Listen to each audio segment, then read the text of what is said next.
So, hindi ako papayag na nagbibideo ako tapos hindi ko ipo-post kahit matagal yan bago mai-post. So, ito na nga, ito na yung part 3 ng aking pagpapagawa ng motor. Ito nga si Totoy. So, ayan na nga. Tinitingnan maigi ni Kuya yung pagkakabit ng flyball. Oo.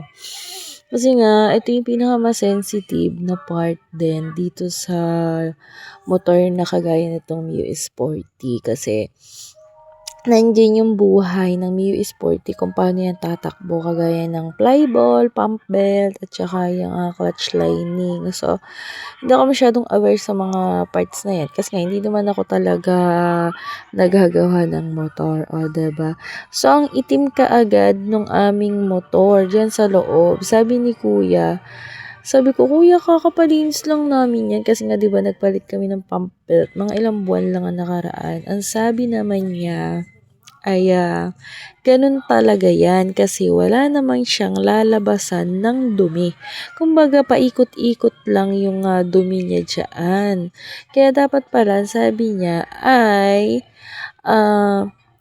kada 4 months or kahit 6 na buwan ay talagang bubuksan pagkatapos ay lilinisin nga lamang yung maitim na iyan, yung anong part na yan kasi nga ang nagsasuffer daw dyan ay ang flyball. Oo.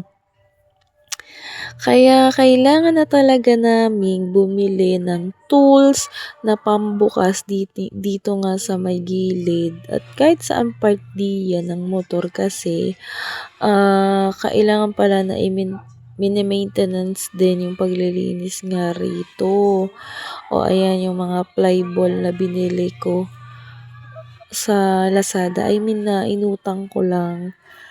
At kailangan talaga rin na kabisado mo rin kapag ka ikaw ay may motor, kabisado mo rin yung mga piyesa na mga ikinakabit dito sa yung motor. Kagaya nitong flyball, sa tagal na hindi napalitan, kasi nga di ba si Kuya Daryl pa yung gumawa nitong aming motor ng flyball, ay ayan, nililinis muna ni Kuya ng anong tawag dito? Alam niyo ba na napakamahal ng panlinis na iyan? Oo, 200 pesos. Ay, ilang pasirit lang. Kaya nga binalak sana nung mister ko na ibalik. At makikita niyo naman sa video kung gaano kaunti laang yung nalinis nitong pang-cleaner na ito ay 200 pesos. Parang gamit na siya eh. Kasi biruin mo naman napakaunti pa lang ng pasirit, hindi pa nga umabot dun sa loob. Kaya ang nangyari niyan, ayan, bumili na naman sila 200 pesos. Di dapat yung pang-labor ko ay 400 pesos ang nagastos. Oo, sa cleaner pala ang naiyan. Ayan na nga, yung flyball nga. Balik tayo sa usapang flyball. Si Kuya Daryl pa nga yung bumili niyan. Tapos ay inutang nga laang namin sa Lazada. Napakaunti talaga ng cleaner na cleaner na yan, promise.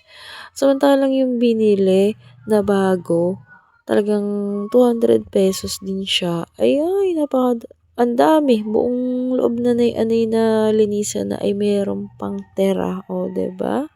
Kaya kapag bibili rin kayo, check nyo rin muna kung mabigat at may plastic dapat, may cover. So, ang gagawin ko na lang ay bibili na lang, uutang na lang ako sa Lazada nitong mga ganito. Kasi ito ay 70 pesos lang or 100 pesos sa Lazada, 'di ba? Mas makakamura ka talaga.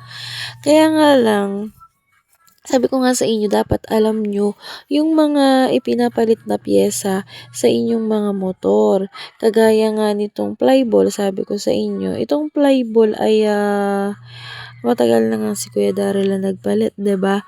So, hindi ko alam kung ilang grams yung kailangan namin dito sa sporty. So, nagtanong ako kay Kuya Darrell, ay ang tagal niyang mag-reply. So, kinabukasan pa naka-reply, ay kailangan ko ng umorder para sabay-sabay nga yung pagdating ng ating mga tools.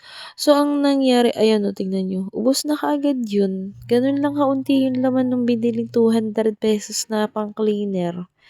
Hindi na rin naman napalitan. Eh, hayaan na. Sila na lang ang may ano diyan, 'di ba? Ayan nga sabi ko nga sa inyo, dapat alam nyo kasi at sa pamimilian meron dong 8, 6, may ganon. So, ang ginawa ko na lang, nag-search na lang ako sa Google para nga malaman ko kung ilang grams ang kailangan naming bilhin dito sa aming Mio Sporty. Which is nasagot naman ni Google at ang 10 grams. O, ayan, dapat alam nyo ha. Thank you for watching.